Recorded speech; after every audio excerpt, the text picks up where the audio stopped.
So it starts right here with the client, right? The client is the most important person in the transaction. So we did an audit on one of our offices and we found that 90% of clients did not any life insurance period, meaning they just were completely not protected, or they were underinsured because when the lender did the new loan, they didn't advise the insurance agent, or maybe they didn't go with the same insurance agent. And that's our job as the lender to make sure that, yeah, along with the insurance agent gets covered. The other part was really with the financial planners and just talking about the preservation and creation of assets, reinvesting. Ron showed that amazing calculator. What's the true cost of paying cash, right? We've got all these people that are wealthy, very smart people, and they, when they go pay cash, we'll run and do the math on it. And the 90%, so I'd say about 70% had or didn't have an advisor. 90% didn't have life insurance or underinsured, and like 99% didn't have an estate planning attorney because nobody's thinking that far out. But what I told Rob is I said, I'm having a hard time tying it back to the real for the simple fact that I said, honestly, Rob, I have loan officers that don't understand this. So it wasn't, I said, for me to explain it to a realtor, I want to make sure that we can break it down. And I know it was drinking from a fire hose. We were throwing a lot of information out, but Rob is, and I've always found this to be such a sought out skill, to take very complex concepts and then simplify, and you do a great job of that. And simplifying those concepts. For me, I'll start getting all technical and whatnot, and Rob and Keith will bring me back down to earth and be able to speak in layman's terms. So it didn't necessarily stop right there. And we're going to come back to this spring, but Keith knows that, and I'm just pulling up a quick screenshot to show you guys. So anybody in here, if you want to drop in the chat, are you guys familiar with what a BNI is? What he said was BNI, Business Network International. It's an organization in other countries, but very heavy in America, where they come together. Every town has typically BNI groups. And the sole purpose of it is they meet from 7 o'clock, typically till 9 o'clock, a 2-hour session. You cannot miss a BNI meeting. I think you're allowed to miss 2 in a 6-month period. If not, your seat becomes open. It's one profession per seat. So if you're the realtor in the BNI group, you're the only realtor in there. And so what you have typically is 50 to 60 other professionals that are CPAs or chiropractors or everything that you can think of that are going to refer you business. And they track their leads. So it's very regimented. And if you don't provide leads, and not even leads, they don't call them leads, they want them to be referrals. And you teach this audience of businesses that are in your group how to sell your service. And so every week you stand up and you give your little 1-minute spiel about what a good referral for you is that week. And then every meeting, somebody gets to do like a 30-minute presentation and they alternate. And so it really is it's an interesting thing. I was part of a BNI group for about 5 years and I ended up really enjoying it. It was definitely a beneficial move. So look for BNI in your towns. I think if you can get the realtor seat, it's usually very valuable. It's hard to get them is the problem because there's just so much opportunity there. Everybody's got a sphere of influence of 300 people, right? So if you have 50 businesses with 300 people in their contact list all week looking and keeping their ear to the ground for somebody that's either looking to maybe list a home or buy a home or move or whatnot. And it's amazing. I think the chiropractor was the biggest referral partner. I got probably triple the amount of mortgage business from a chiropractor than I did from the realtor in my group. So against the grain, you wouldn't think that would be the case, but you'd be shocked how much opportunities out there when you start doing B2B network. That's spot on. And Rob is 100% spot on with all this stuff in BNI. Now, a lot of us are loan officers and real estate agents, so we're salespeople. Keith, we're not the biggest fan of rules. Let me put it that way. So I don't like all the rules of BNI. Denise is on here. Denise and I have, as an insurance partner of mine, her and I have had the talk of, we really don't like the curriculum and you get booted and whatnot. So we started saying, okay, could we create our own alliance, right? So while we have all of these professionals, the other professionals were the ones that you guys and ladies as realtors are in front of on a maybe a daily basis or a weekly basis, depending on what this is. If I call one of my agents right now, they're going to have 50% of this list. My question to them always is, how many referrals back do you get from these people? Usually the answer is none. So it's why?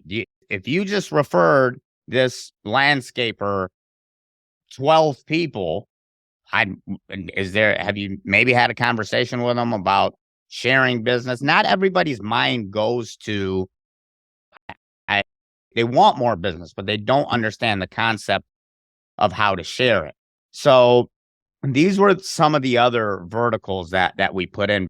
They're in the homeowner industry. So I say all of that to say that while building that out, and that's continuing to be built out, you really become the mayor of your town, the mayor of your area, by really just building this alliance of people. But again, my challenge was, Rob, I'm having a very hard time taking these complex topics of, the financial advisor wants me to run a scenario. I got to double check the taxes with the CPA. We're making sure the life insurance is properly structured. And then I've got the estate planning attorney telling me something else. So there's so many moving parts.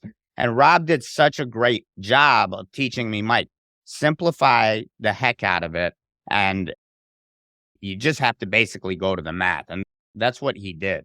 So what I'd like to do, I promised Keith that I would show this. We can do a class on scripting and whatnot of, what do I say to advisors? What do I say to CPAs and whatnot? I don't want to hold this call up with all of them. Why don't we open up for some questions? I saw some good answers in the chat. Is there some, and if it's too long of a question to type, just put in there and we'll unmute you. But what questions do you guys have from last week? I know we covered the opportunity cost, or the cost of paying cash, obviously the HECM, the retirement crisis. Is there something in particular? Because I got a bunch of calls after the thing, and I don't know if they're on here, but I had some specific questions, or the people were asking me some. Does anybody have any questions from anything about last week that you want Rob or myself or Keith to hit on? And Mike and Keith, if you want to just look at the chat there, and if I can just say a couple things real quick, because it sounds like there may be some people that weren't on the call. And I think what we have to look at again is the value that we bring. So as a realtor, do you want to just be the transactional person that's good at scouting through houses and figuring out what works for a family, or to be somebody that's more of a mentor and a coach, a wealth coach? Because real estate is wealth, right? This is what it's all about, is when you really understand the power of it and how it really does leverage and use against inflation and to create all this equity that is newfound wealth, and oftentimes is tax-free or tax preferred. It's fiscal literacy, right? We have to understand how that affects everything else in our financial world. And then really understanding the rest of the financial picture. What are people's goals, right? Short and long-term financial goals. As a realtor, you have the right to talk about those things. You're helping them make one of the largest financial investments of their life. Take that very serious. It's not just square footage and colors and neighborhoods. It's so much more, right? So really geeking out on the math is what really takes it to the next level. And so when you do that, then the client for life approach, it becomes more than just a monthly recipe or a Christmas card. once a year anniversary card to the home purchase, it becomes the check-ins. Like the realtor can do an annual equity review and discuss the values of their home and what's changed on an annual basis, just as much as a mortgage lender can. And I think, again, that creates so much value to where you almost decommoditize your business. We talked about that. And when somebody goes in and has this type of a conversation in a listing presentation, like, where are you going? How much money do you want to have? Are you on track for retirement? Do you rank from 1 to 10? How would you rank your financial advisor? Who's in your life that's helping you make your retirement and your wealth decisions? And that's a great person to be introduced to. That's the BNI concept that you're referring to, Mike. But if they say, oh my God, my guy is at 10, I feel like I'm on track. I'm close to $1 million put away, 10, 15 years away from retirement. He's done an amazing job. I can trust him. I'm always looking to be introduced to those types of people. Would you mind introducing me to him or her? And that's powerful, because I'll tell you one thing, from a realtor standpoint, that's one of the best referral partners you can have is a financial advisor. And so that should be part of your sales process, is looking to be introduced to those people. And once you have a good list of those yourself, then if they say, I don't have one, gosh, can I make an introduction? I've got one that's amazing. Everybody I've sent them to is making money and they're doing well. Let's get you sat down and start discussing some of your needs in life and really diving in, because people just don't plan. Nobody's planning properly.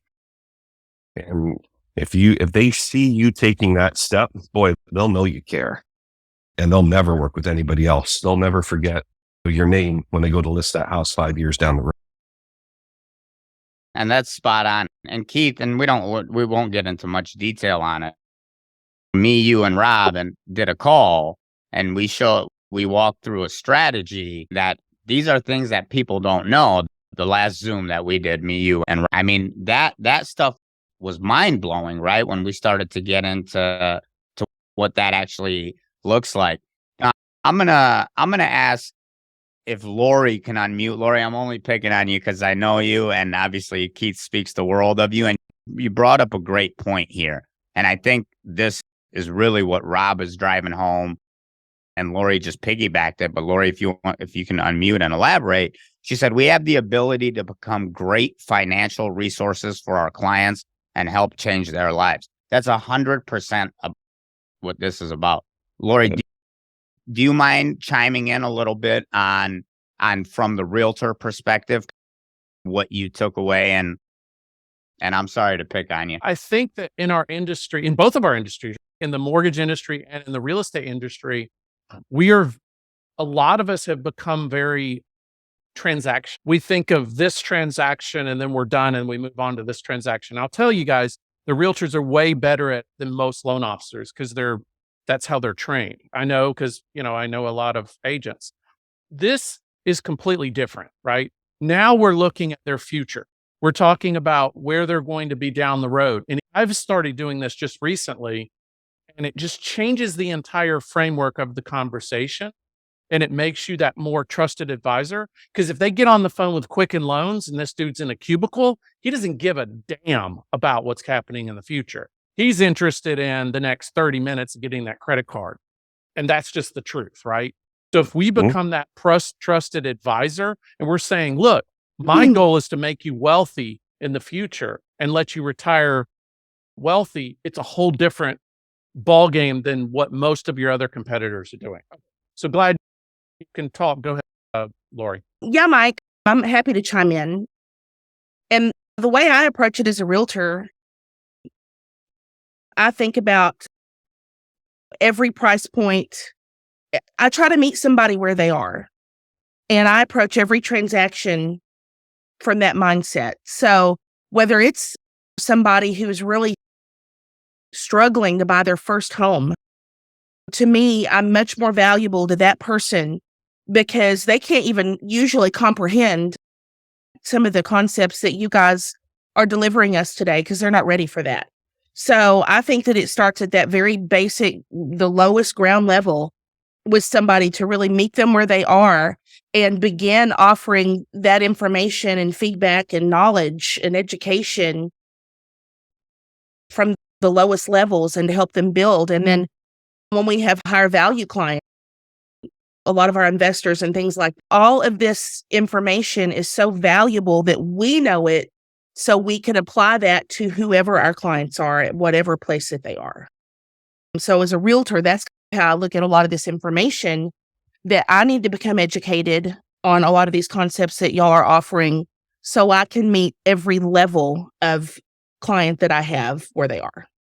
I love it. Love that. And Lori, you're spot on. And I'll tell you, that's going outside the box, because we in the mortgage industry here, that's the lender's responsibility. They don't even want to understand the maximum seller paid closing costs on an FHA versus a conventional loan, some realtors.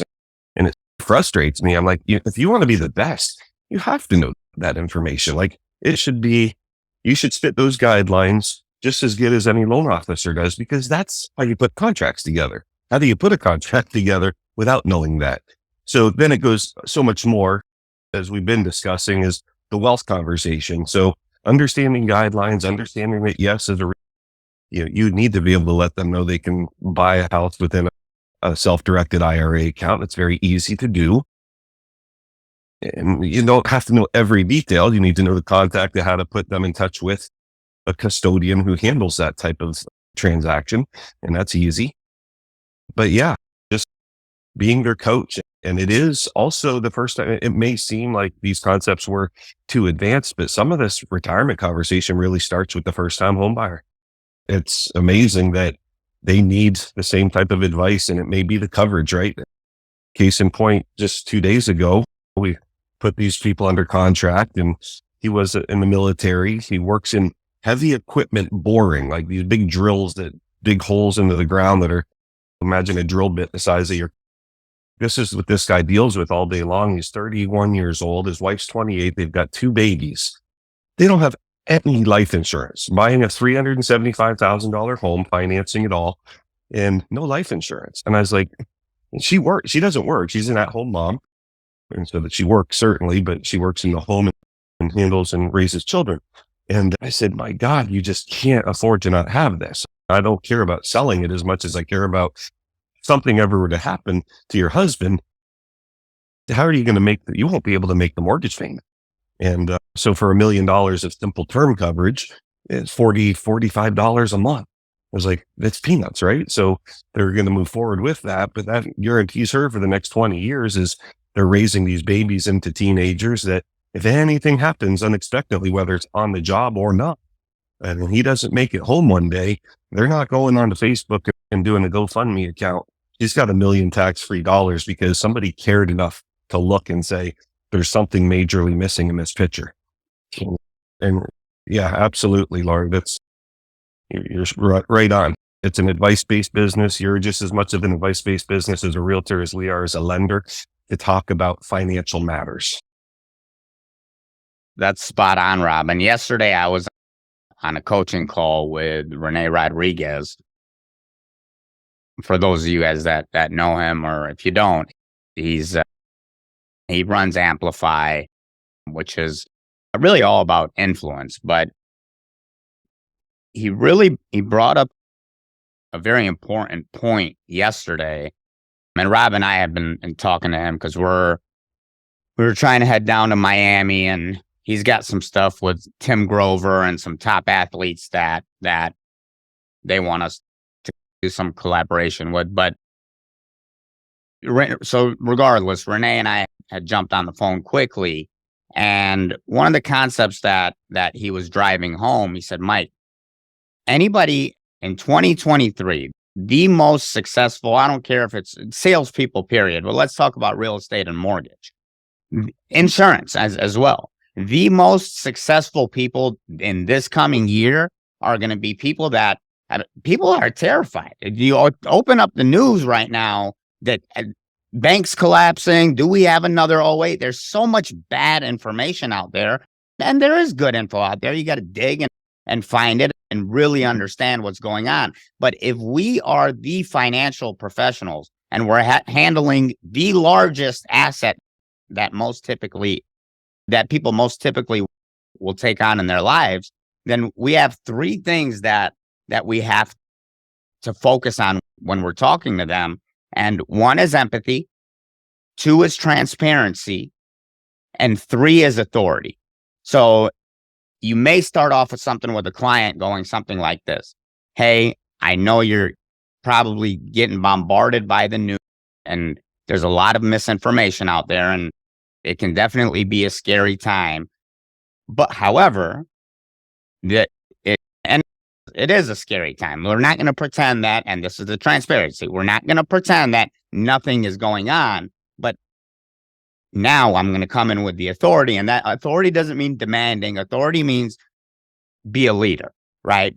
Be a true leader. Put this person's needs before yours. So again, we've addressed that there's a problem. We've addressed that we're empathetic to it and that we're transparent that it's existing. But then we have to be the authoritative figure that is driving them to not make decisions based on emotion, and we just run to the mat. And we're coming back and saying, with all that taken into consideration, then it's my job as a mortgage advisor, or for the realtors on here, for the insurance agents, it's my job to educate you about different strategies that you're not hearing on the news, you're not hearing there. And this is stuff that we can sit down and you can run it by your CPA and by your advisor. And if you don't, and I'm not saying, and to Lori's point, right?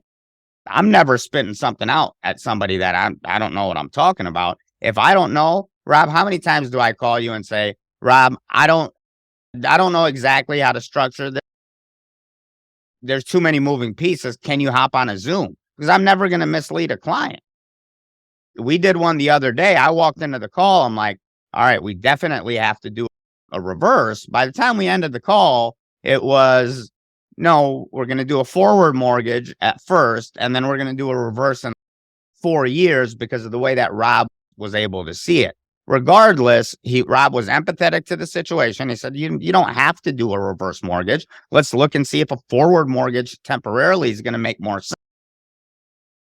But I think it gets back to those three things: the empathy, the transparency, and the authority. And if we can master those three things, those will be the people who dominate this industry. These transactional lenders, that's great. They're always going to be there. The Rockets, the whoever they may be.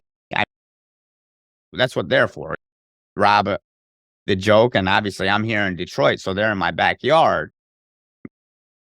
Click the button, get stupid, right? And it's not that the people at Rocket are stupid, is that there's so much inbound for them, or so many calls that they have to make. They're not really focused on having quality conversations and actually giving clients the info they need. Denise, if you're on here, yes, I see you on here. We're working with a client right now on a life insurance policy, newlyweds, baby. Prior to me talking to her, I didn't even know what life insurance was. I just thought it was for when you die. And then I referred her to Denise, and Denise was able to assess her situation, pick the right sort of strategy for her. Everybody's got different tolerances. So I think it's important that to Rob's point, if we're going to be these lenders for life, the realtor for life, and Gwen said something beautiful in the chat earlier, that we're really setting up their financial success for the long term, we've got to be in the driver's seat. They're not in the driver's seat.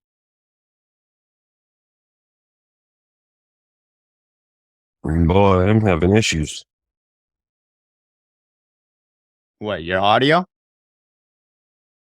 Yeah, I just keep, I don't know if I'm buffering or what's going on, but with my connection, but I'm hearing most of what you're saying there. So you're Mike? Yeah, you're cutting out a little bit.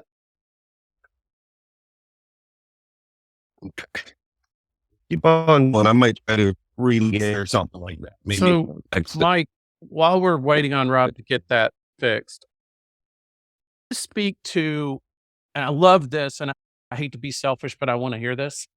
So Talk about this, what you have on the screen right now. What is the best way for the realtors on the call to develop relationships with all of these other people?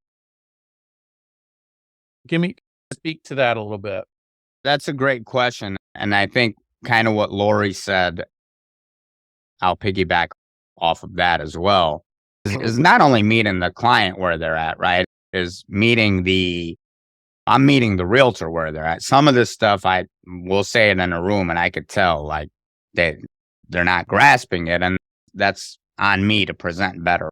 But a lot of what my realtors are more, one, I encourage them to educate themselves on this topic, right? This is not, oh, I just believe that this is going to happen, right? This is not my personal opinion. Everything that we did was math, right? So it wasn't, none of my emotions were involved in what we're doing this. But I think when the realtor is approaching a financial planner, a CPA, an insurance agent, and an estate planning attorney, a divorce attorney, everything's always a little bit scripted differently of how I'm talking to them.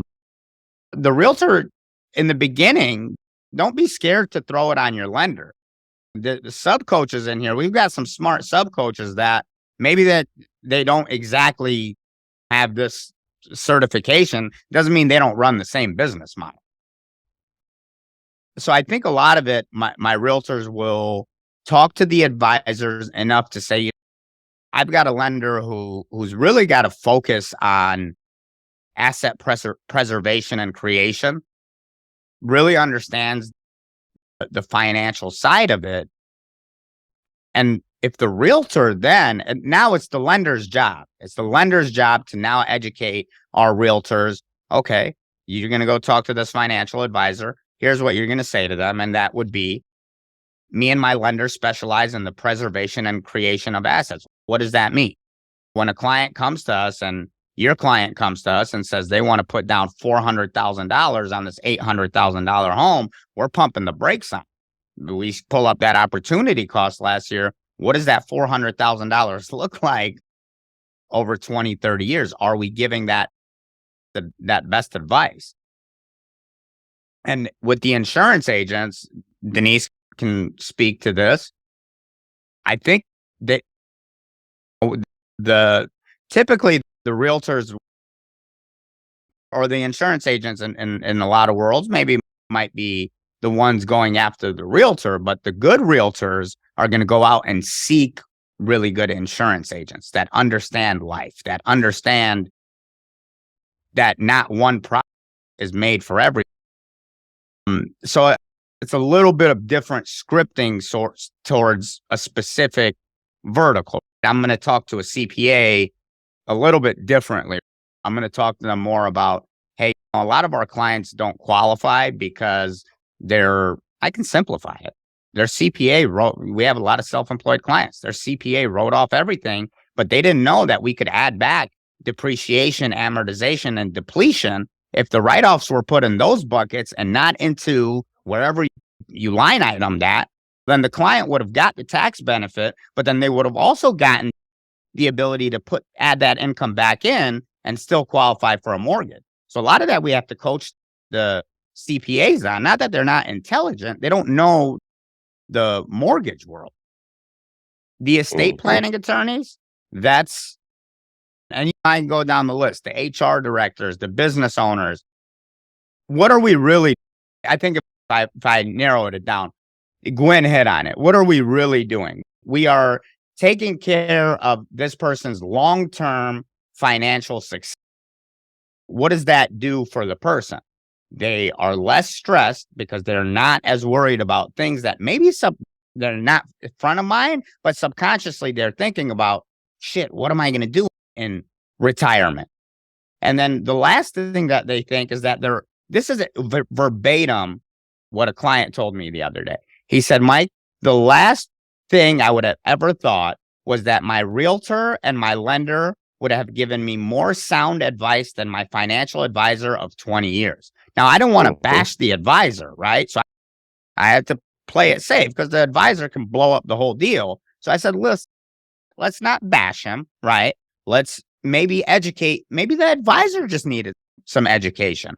But the realtor now, that person, that client, because of very simple things that she said to him about, hey, I have a lender who looks at things very differently than most lenders do, is really going to assess your entire financial picture. There's no obligation for you to talk to him. However, if I'm going to recommend you to anyone, I'm not giving you 3 business cards.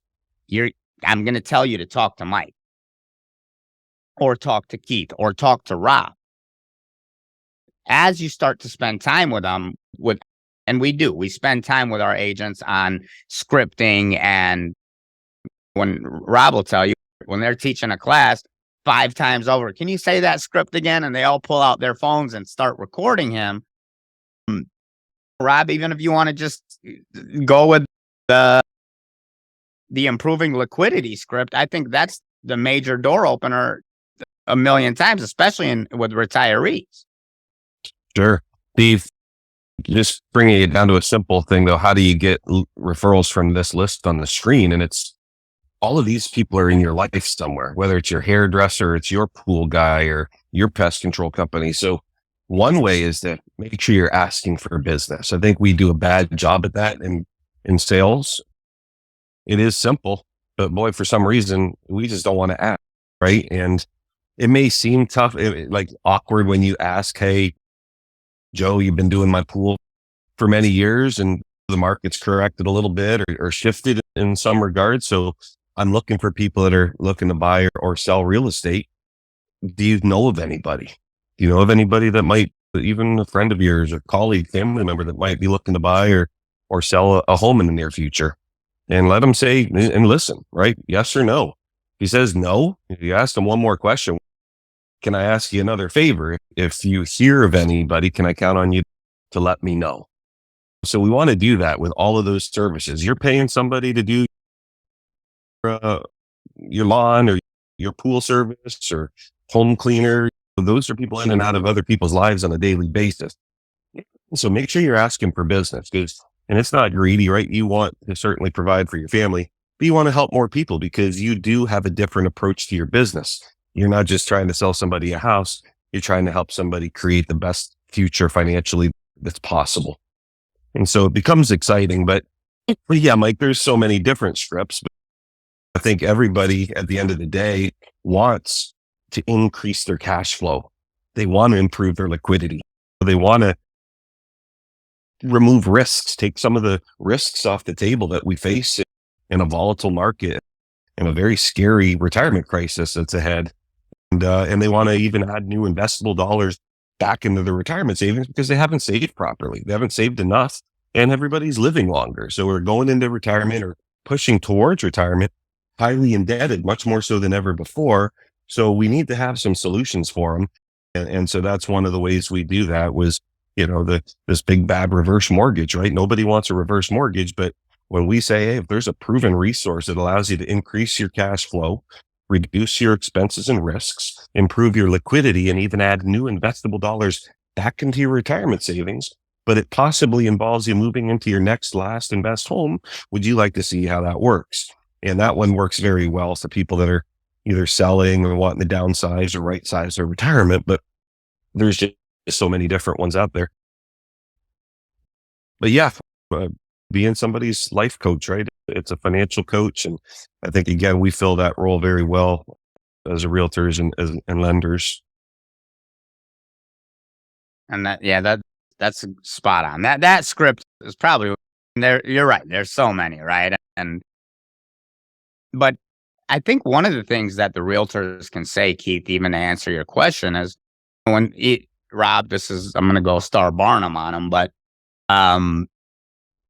Rob had me. Hey, Paulina, can you grab this? It's Elise. Rob had me even change my scripting on. If somebody asks me what I do for a living now, I will never say again that I'm in the mortgage industry. I'm just not going to say it. What I do tell them is that I'm in the financial services. That's like telling them you're a used car salesman. No, not I'm the car salesman out there, but geez, yeah. Don't tell them that you're a mortgage. Yeah. Rob likes to pick on me.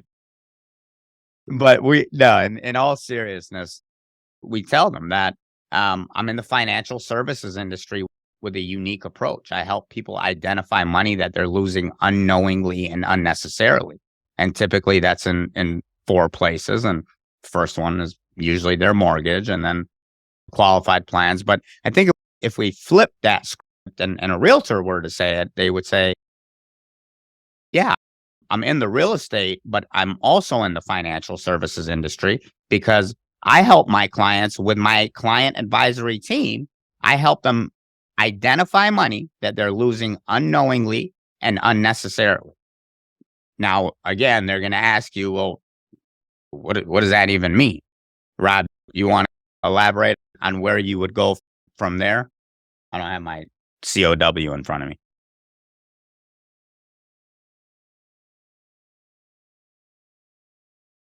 You're cutting out, Rob. Yeah.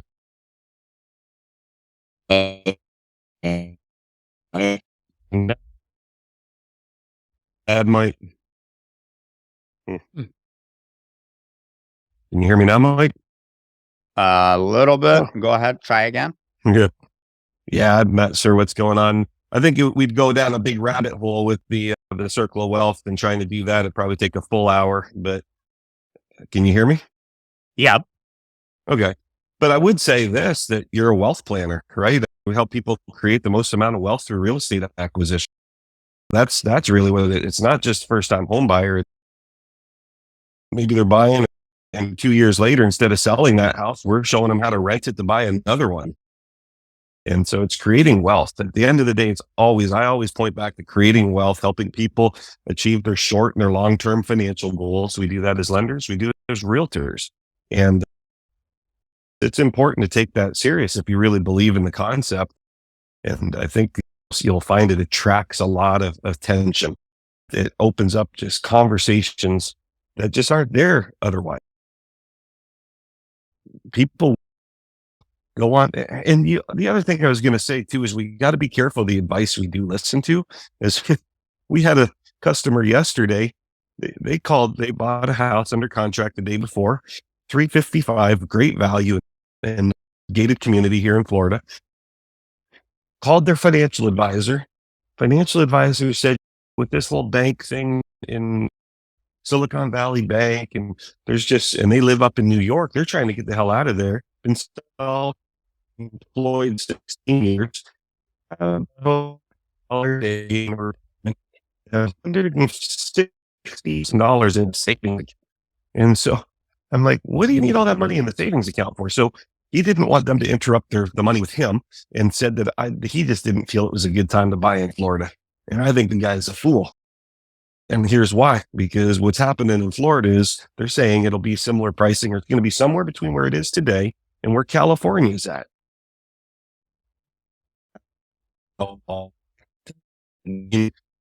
Their pricing is pretty low. Rob, we're losing you, buddy. Rob, we're losing you pretty bad here, buddy. Completely gone. All right, cool. I'll call back in. No, there you are. There you are. I'm going to call back in anyhow, Mike. Okay. While you do that, I want to, and I don't know if it's Anastasia or Anastasia. I apologize if I'm mispronouncing it. So you used to tell people that you're a real estate advisor. It backfired.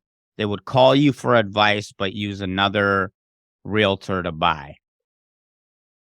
What happens all the time? What sort of advice? And that's the same thing here, right? Rob, how many people do we get on the phone with, give them advice to? And it doesn't mean they're doing a loan with us, right? Right. I think a lot of it comes from, we're willing to talk to anybody, give advice to anybody that we can, right? And that we're within our lane. But I think it depends on the advice that you're giving. You start getting people to think in a different way, they're not going to another. And I lose deals all the time to I want an eighth lower in interest rate down the road. Okay, I just showed you a $4 million that you're giving up an opportunity cost, and you're talking to me about what, $17 savings a month. There's some people that you just never gonna, it'll never click for them, no matter how.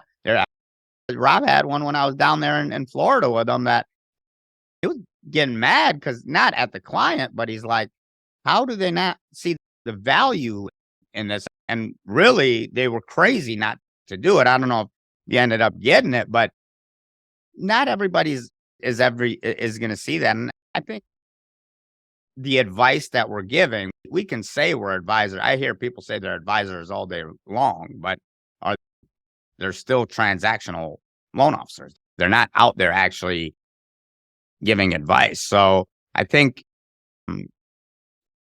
continue. I would never encourage Leah or Anastasia. I wouldn't encourage ever to stop giving that advice, because remember, I think from the first call, what Rob said is, yes, of course, we're all in the business of making money, but we're not only doing it for the money. We're first starting from a client first perspective. If they can't see the value in it, that's okay. We're going to continue to give that advice. And to Rob's point, if we were only doing it for the money, we wouldn't be blessed. So that client didn't see the value in you, but the clients that do, those are the ones who are going to refer you every single person that they know. And maybe, again, I don't know what sort of stuff, because if you are advising them, then you are a real estate advisor. And maybe part of that, it could be scripting, or again, I don't know what the topic is, but I think we lost Rob here. No, I'm back in. Mike, can you hear me now? Yeah. So, Rob, what's your answer to I may have missed some of it, Mike. With Anastasia. Can you hear me now? Yeah. Okay. So all I caught was that it backfired, and boy, don't get weary on that type of stuff, because it's gonna happen, and people will take advantage of you. We put amazing plans together and draw what is literally unbeatable type of concepts and ways and strategies to go for people, and then they go to Quicken and take our ideas and say, I like that. Now that you've created another $500,000 more for me in my future, they're $1,000 lower on closing costs. Their interest rate's a quarter point better. And so they leave you over $50 a month, and you just funded their kids' retirement, or their kids' college fund for them, or they put an extra $1 million into a retirement fund. And people are weird like that, but it's going to happen, and you're just going to have to deal with it. It's just unfortunate. But on the most part, you can sense that too. You will learn ways to sniff out the bullshitters and say, hey, my time is very valuable. I don't want to waste my time, and I don't want to waste yours. If you've intentions of going with other realtors and I haven't built enough trust with you at this point where you can definitively say that I'm your realtor, let's go ahead and you continue to search and see what else is out there. And then when you're ready for a serious conversation of a long-term business relationship, I'll be here for you. I'm going to help you become a lot more successful than the other realtors that are out there. That's all you can do. You're going to lose some of them though. I don't know if that answers Anastasia's question or not. Yeah, that was great. I know we're coming to the top of the hour here.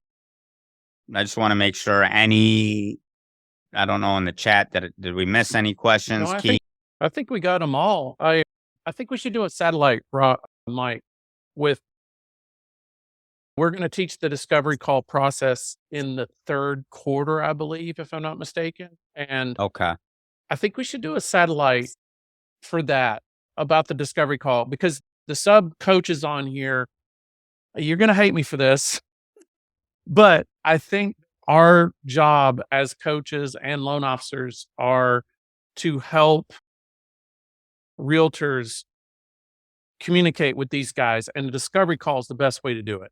I've done so many of these where I just call the pool and spa guy and just say, hey, tell me about your business. Mike, how does it work? I don't know. I have no idea. Tell me about how the pool and spa business works. And if you ask them just completely unselfish questions about their business, they'll tell you. And that's, to me, the easiest way to build a relationship with that person and see if you actually have something that you can give them. How can I help this person? 100%. Let me piggyback on that because realtors on here, when a loan officer calls you up with whatever stupid script that they have in front of them, hey, I've heard great things about you. I want to take you to coffee. Are they really being genuine that they want to take you to coffee, or what do they want from you? They want a deal, They right? want a deal.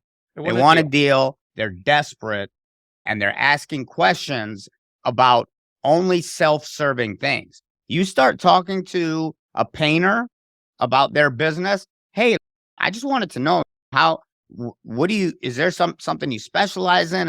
How can I refer you business? Right? What is your pool and spa?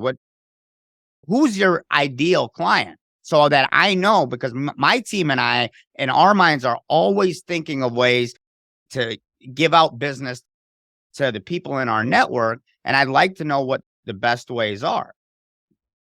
Now, do I want to do business with them? Yeah, but it doesn't start from there. It starts to really see it's all about their business. And to Keith's point, so I don't want to keep us over. And Leah, yeah, they want your leads, right? But if the loan officer is calling you and saying, "Hey, Leah, Keith's your coach." Keith is not calling you and saying, "Hey, Leah, I think you should join this class because you should send me leads." He's saying, "Hey, we're going to drop nonstop value for you guys every 2 weeks for the rest of the year, not charge you a penny for it. And yeah, it is going to increase your business. And I would like to work with you on that." I don't call realtors that I don't want to work with. I call realtors that I want to work with that I believe will benefit from the stuff Keith has put together on this platform. And Mike and Keith, just to end on that too, it's the BNI philosophy. It's called giver's gain. And that's probably a great way to end it, is that if you truly are trying to help others, it comes back to you. The more people you help, it's going to come back tenfold to you, but it's got to be authentic. You got to really be interested in their success. And I think that's where we're going with this. So it was a great call. I appreciate it, guys. Appreciate you having me back. This has been so great. Yeah. And if anybody has any questions, let us know. We've got to respect everybody's time and go here. And remember, 2 weeks from now, we start video. And I'm going to tell you guys, I put together some stuff that's just ridiculous when it comes to video. Okay. And Mike knows I've been just sprinkling it on him every once in a while. It's really good stuff. I'm really excited about this. 2 weeks from now, we'll do video. And then on the 22nd, we've got the AI conference in Nashville. If you guys want to come to that, I put that link in the chat. So thank you guys so much for doing this again, Rob and Mike. This has been awesome. I just want to learn as much as I can about this stuff and help my clients with it. Thank you guys so much. We're all in it together. Thanks, guys. Appreciate you. All right. Thank y'all. Thanks, Everybody Steve. have a great rest of your week. Okay. All right. You too. Yes. See ya. Bye, guys. Bye-bye.